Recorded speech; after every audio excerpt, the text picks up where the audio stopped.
WEFM, the new fresh sound. WhatsApp us or call us at 457-9997. Activated Mornings on WEFM 99.9 is on now.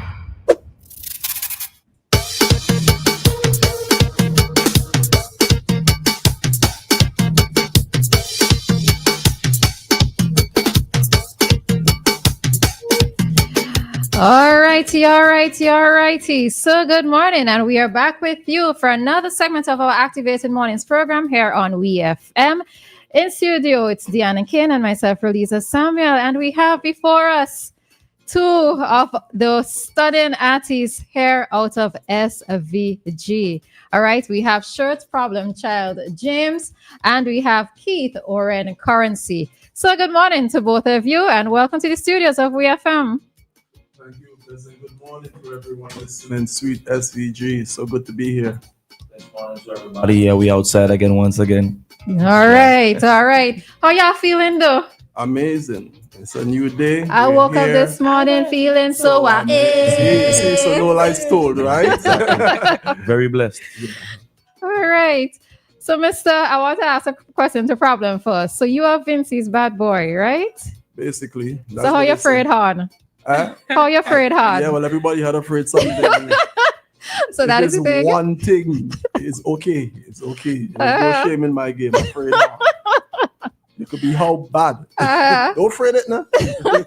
I'll see what happens to you. All right, so let's get into it this morning. So how has the season been looking for both of you?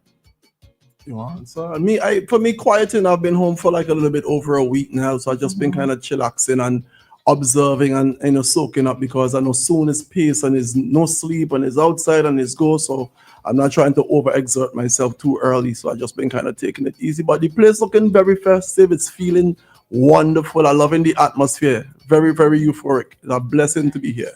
Okay. Yeah, the season has been feeling, very energetic. That's the energy I've been getting.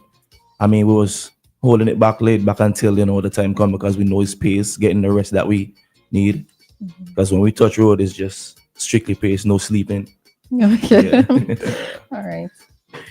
All right then. So what's it like for you being singing? Well, Problem, you're not getting into any of the competitions thus far as I see. But what's it been like for you, Keith? Preparation and everything. Do you do vocal training, by the way? I always ask people this for some reason. Oh no. Never did that before. And I'm not part of the competition this season, so yeah. Okay. All right. So in for the case of both of you, because this is like an introductory interview that we're having with you, what inspired both of you to get involved in music in the first instance? Well, I didn't get into music. Music got into me, if you ask me, understand? Because from the earliest age I could remember, just like my mother was always playing music in the house. I would be able to recite songs from beginning to end without even when what I was singing about is only, when I became an adult, I'm like, wait, that's what I was singing as a child. You know what I'm saying?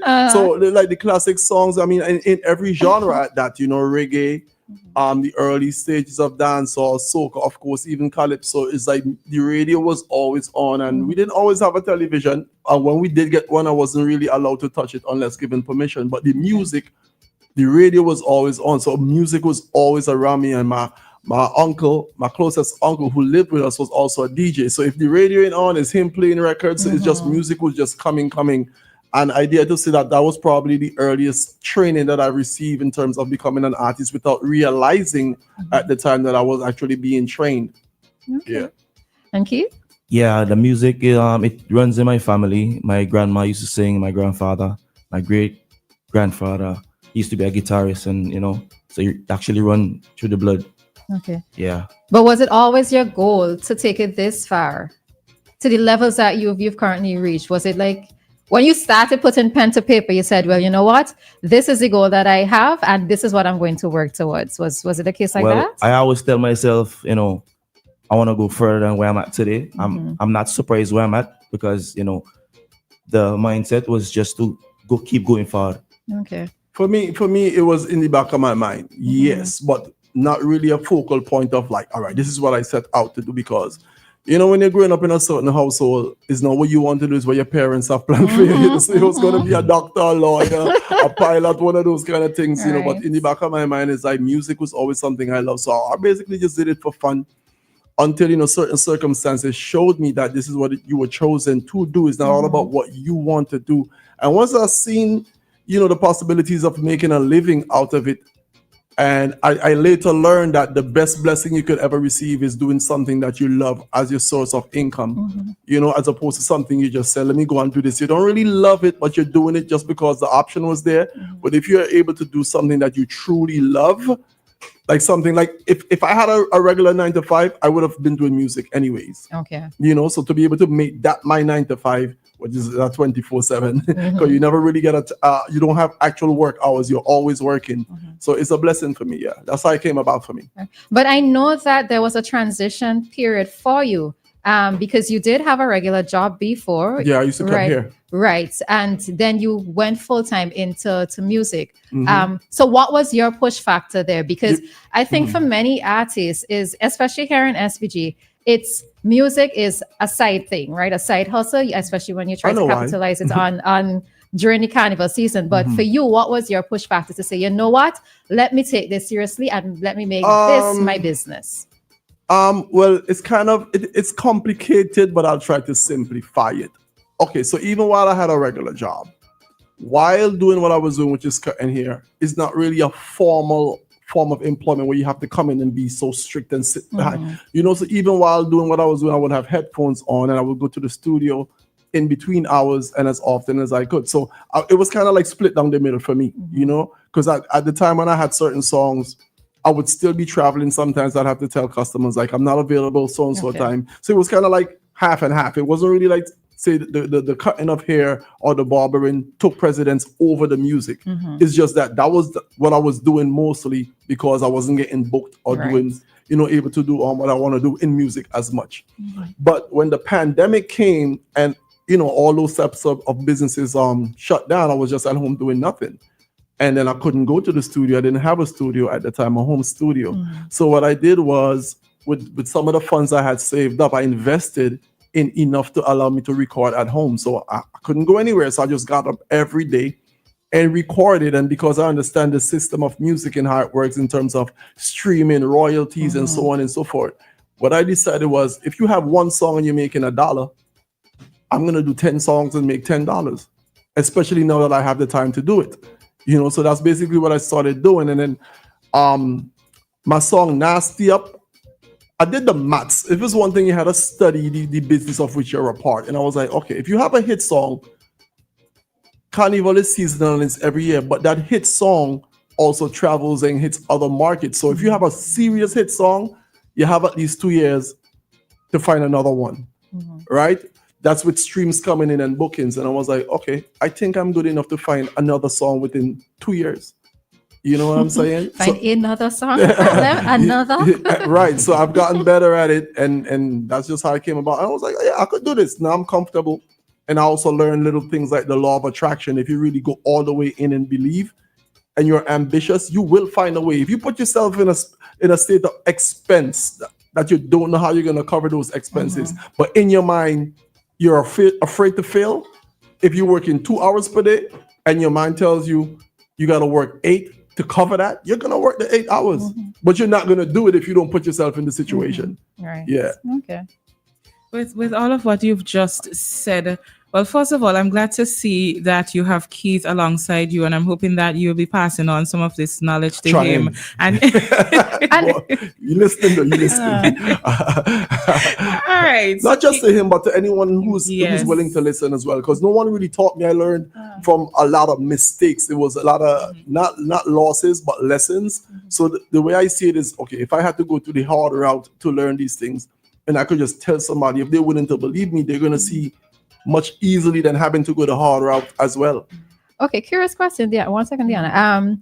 Is it a case where you've taken Keith under your wing to become like his mentor? Because the reason why I'm saying is that when we contacted you to do this interview, you suggested having Keith with you, and I smiled, right? Because for somebody of your caliber, not everybody is looking to pass on what they've learned or what they've known through the industry to somebody else. So I was curious about that. I don't know if that was your Yeah. question. Yeah. Okay, Same right. question. I mean, I'm just a good-natured person. It doesn't even have to be a music. Any way, form, I could help anybody with anything. That's just always who I've been as a person. Even when I couldn't help myself, I'm always willing to help. So Keith is my brethren. You know, I have other people in music who I'm helping. I have other artists who don't even reside here who I am helping. It's just always been in my nature to help if it's possible to do so.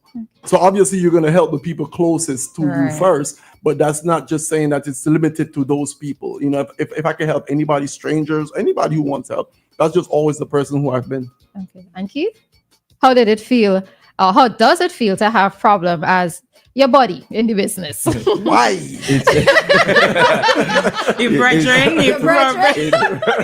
It's an amazing feeling.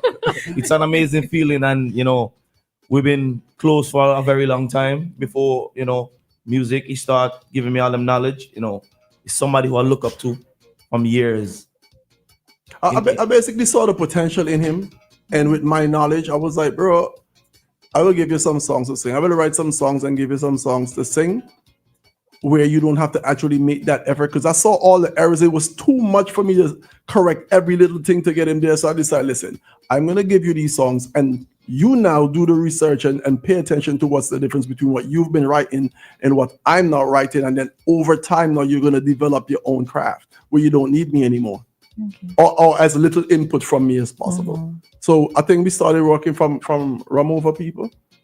That was the first one. Well, no, we have you give me song like years before. Like, well, I don't even remember that, but that might have been the most impactful one from that point. Yeah, from Rum Over People, and then Super Soca, and then this year, Backtrack. Yeah. Okay. All right. So, how have you been using what you've learned from Problem? You mentioned you grew up in a musical family, which is great. So, you had that musical influence a long time ago.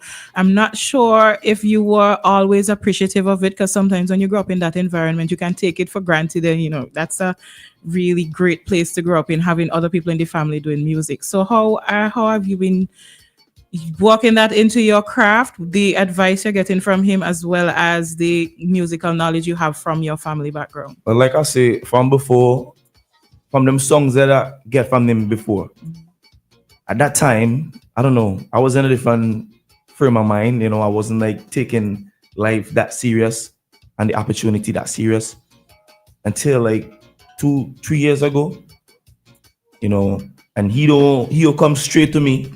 He ain't gonna sugarcoat nothing for me, yo. Even if I feel bad, I have to suck it up as a man and just, why? And and just say, this is for my own benefit, my own good. So from 2023, that is when I say, I need to man up and go forward, because he will never help me again if he see me really messing around. And that is when I say, this is the time. And then I just start running with it and taking every advice that he gave to me. And funny enough, that's basically a part of where the Vincy Bad Boy and the Problem Child come from. Is because I'm outspoken, but is it true? You know what I mean? I just like to tell the truth. I try to, be as blunt as possible. Have you always been like this though?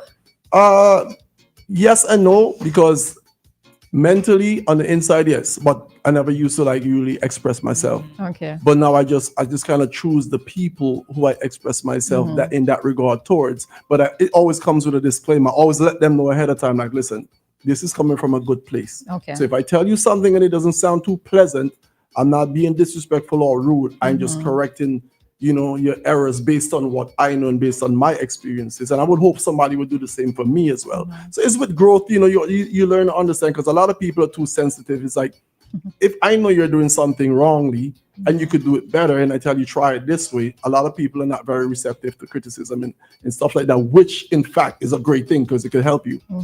Okay. Problem, does your brain rest? Absolutely not. I had a feeling that was maybe the response, because I was telling Dianna recently, I can't keep up. I cannot keep up with your releases. I can't keep up at this point in time. And I'm there saying, is it a case where, and the thing of it is that it's not just you penning a song and you just putting out anything. It actually sounds like you've sat down and you've put these thoughts together It might have taken you a while, but you're just keeping out, bringing out track after track after track. How does this work? How do you do it? I mean, water is wet, birds fly. You know what I'm saying? Cars belong on the road. It's just a gift, you know. And I really love music. Really love music. Sometimes I spend most of my time creating. Sometimes, you know, I don't know songs that are out, and people be like, "You ain't know my songs?" So I'm like, "No, bro," because I've just been trying to come up with stuff. I haven't had time to actually go and listen to anything else but beats. Sometimes I'm listening to a song while I'm working out in the gym, and instead of hearing what the artist is singing, I'm hearing my own ideas on that beat. So I mean, it's easy for me. Everyone has habits. I'm blessed that what I do for a living is my habit. Some people like to gamble.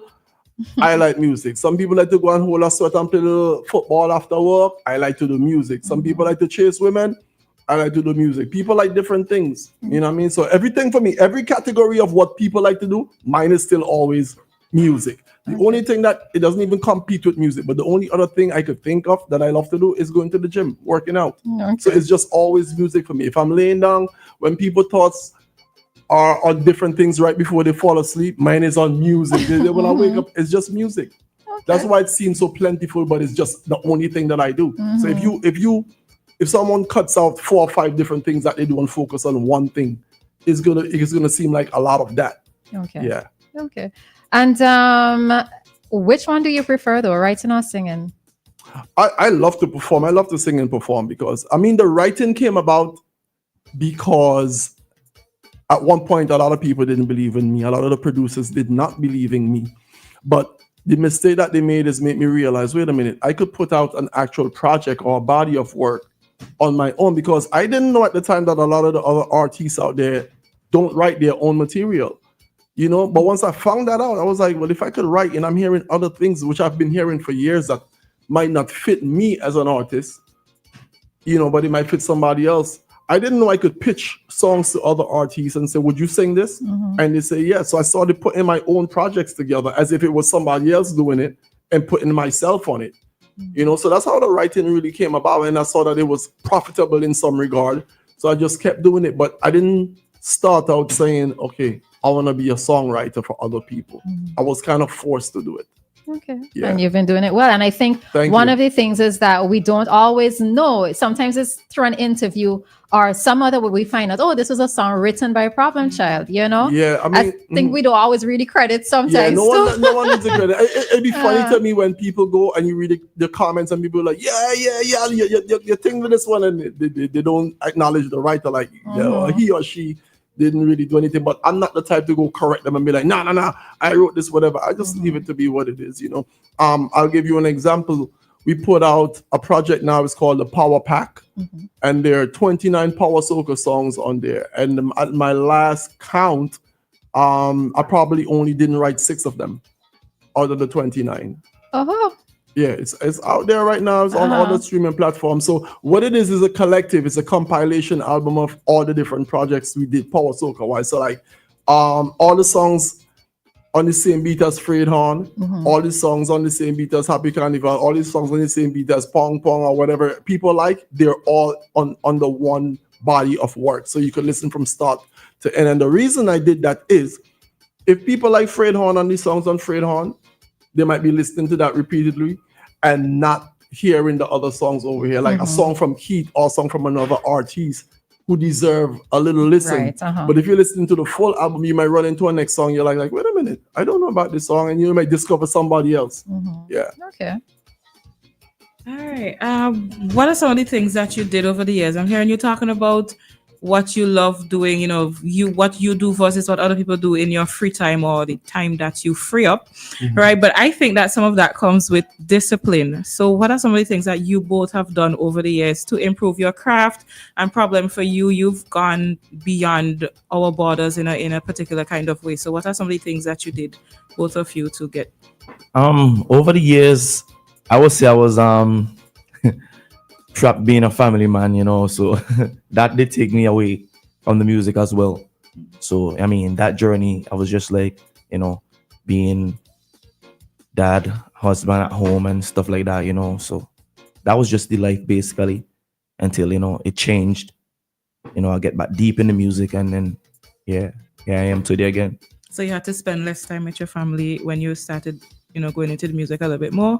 Yeah, because at that point it got complicated. So yeah. Music is very selfish. To get to where you want to get to, is a lot of sacrifices. Yeah. Some people don't understand why I very rarely answer phone calls, and there's a lot of people, might think like, oh, just pick up the phone, you can't take it. It's only 2 minutes, but you don't know what it takes to be here. When you're aspiring to be even greater, it's already taken a lot, and it takes even more. So to answer your question, things that I've done is just like I'm not afraid to fail. I've taken a lot of risks. I've tried. I've noticed what works for other people.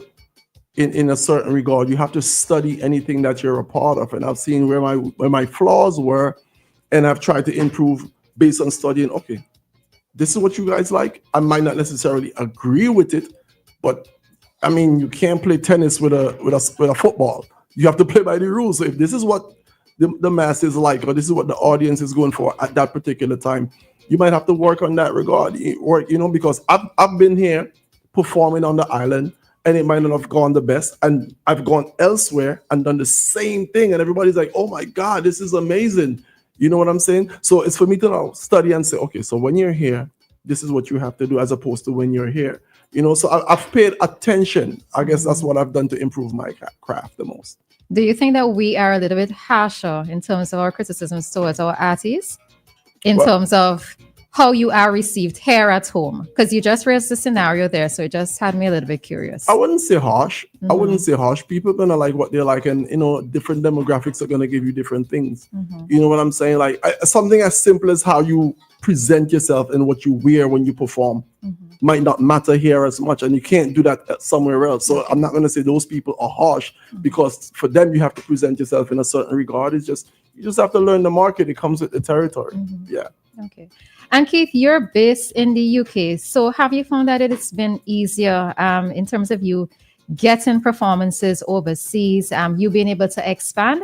Do you think that being based in the UK as opposed to being based here in SVG, that has actually helped you to further your career? Well, actually, I'm not really based in the UK. Okay. I just like to run off at times, and Okay. But sometimes that's why I got tricked. Okay. And I just wanted to take risk, just go and look for opportunities, Okay. So that's that's one of the reasons why I went back to the UK, and people think I was living there actually. Okay. All right. Even I get in the streets a lot. So when you going back in the UK now? Okay. Yeah, but I just take risk, go see what I could do with my life and musically. Okay. Yeah, look for opportunities. All right. And for both of you, what has been the biggest lesson that you've had since being involved in this industry? Well, for me, I mean, there are many, many, many, many lessons, and one of the greatest lessons is just to stay focused and don't really listen to criticism to that extent, because a lot of times people don't even know what they like. True. You know what I'm saying? True. Some people just like to talk, and we're living in an era where, I mean, not to be harsh or sound mean or anything, but when I was in school, if you weren't so knowledgeable, I don't want to use the word dunce. If you weren't so knowledgeable, you would remain quiet. You don't even want anybody to know that you're there. You don't really want to say anything or express yourself. You don't want to answer any questions. If the teacher ain't calling you, nobody even know you're in the classroom. But in today's day and age, it seems like the people who are unfortunately like that, they say the most. So if you feed into Where is my applause effect? All right. If you feed into that too much, you know what I'm saying? It's like you could never ever please everybody, because you do, and they're gonna talk, and you don't, and they're gonna talk. So just do your best, be humble, and leave the rest for God. That's all you could really do. Okay. Yeah. Well, I used to worry a lot what people say about me, musically, but I've come to this point that when the negative comes, you just have to just think the other way, the positive route, and then all that gonna come to you is positivity. They just love you, man. Because I have a new thing I'm saying now. If you didn't care, you wouldn't care. Yeah, True, actually. true. If you don't care about something and you say you don't turn it, but once you start commenting it, you actually care. Yeah. Facts. Okay. What would you say is the best and the worst part of what you do? Best. The best part of what I do is seeing people's responses, people's response to my music. I love. I actually said it in my song Happy Carnival. I just love to see people happy. I just love to see people being euphoric and having a great time and celebrating what I just get up off my couch, probably in my short pants or my boxers, and go in the room and record. You know what I'm saying? Under such, non-formal circumstances, and then the world just accepts and receive it in a whole different light. It's amazing to me. It's crazy. The worst part of what I do is sometimes not having time for the simpler things in life, like to just sit down on the couch and watch a movie with your family or whatever the case may be. That might be it for me. I also shy away from comparisons, because people like to compare people a lot, and to me it's like I don't think I'm a better human being than anybody. But it's very difficult when you put in all this work, try to just like be somebody for yourself, and then the first thing people could be like, well, so and so doing so, like that has nothing to do with me, bro. Absolutely nothing to do with me or my path. Yeah. The best spot for me is when I walk down the road and I hear Corey. right, left, and center. Right, left, and center. You go on the internet, all I see is Corey. And the worst part is like not be able to get what I really seeking for at the moment. But when you really think of it, that it's there, but you just have to go get it and stop worrying about the process. Just go and get it, because it's right there waiting for you.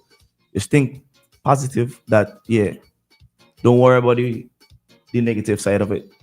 And I suppose maybe that is actually what's going to be a motivation to keep going. Yep. The fact that you know that you can realize something, you can actually get to a particular level, whatever level that you want to get to. You just have to keep working. Exactly. So that's probably your biggest motivation right there. Until he says he wants to stop, I'm not going to let him stop either. So you have to deal with me too. So. Yeah, and that's the kind of people you need in your life. Those who can actually see your potential, your true potential, and be there to push you, especially on the days when you don't feel like you have it to go further, so this is good. I love to see this actually. When I'm at home and he say he's coming such and such time, how excited I just feel, okay, because I know my big brother coming home, so because I ain't really got much friends,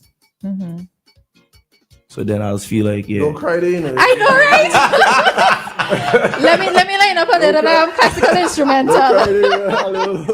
A little violin. No, but you know why it is that I appreciate this is that so many persons talk about the fight down in the industry, right? So there isn't a lot of putting each other up in terms of, especially within the soca industry. But to see this,